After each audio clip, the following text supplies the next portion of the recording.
ये जनाब मस्जिद के बारे में मालूमात है, बोर्ड लगा हुआ है कि ये 10वीं सदी का जो हाउस होते हैं उनके बारे में, इस्लामिक हाउस जो हैं इनमें क्या डिफरेंस होता है। तो इसमें लिखा हुआ है कि मदीना की जो इस्लामी स्टेट थी या शहर था, वहाँ पे नबी पाक ने जो मकान बनाए थे कि हर मकान का जो है वो एक चारदीवारी होती थी, उसके अंदर पर्दे का निज़ाम होता था, फिर वो और उसको वो मलौज़े ख़ातिर रख के जो है ये यहाँ पे ये ज़िक्र किया है कि उसी की निशानी है कि अंदलस के जो मकान थे इन्होंने भी उसी चीज़ को कॉपी किया था। और ये मस्जिद व इस्लामी सेंटर का वो नक्शा है या मकान था उस ज़माने में, उसके साथ मस्जिद थी, उसका आगे ये नमाजियों का बना हुआ चबूतरा। ये कुर्तबा का जो बस स्टेशन है उसके नीचे है जी, आसार कदीमा है।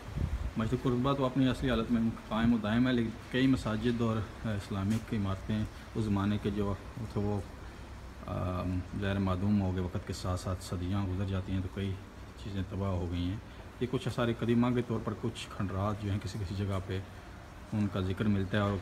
कुछ किताबों में उनका ज़िक्र मिलता है, तो वहाँ से ये आर्कियोलॉजिस्ट जो हैं वो उसकी बुनियाद पर इनके निशानदेही करते हैं और इनको नाम दे देते हैं। ज़हाबी जो तारीख़दान अरबी उस ज़माने का, उसने अपनी किताबों में यहाँ के सफ़रनामे के बारे में कुछ चीज़ें लिखी हैं, तो वहाँ से भी इन्होंने कुछ मालूमात अख़ज़ की हैं और यहाँ पे लिखी हुई हैं।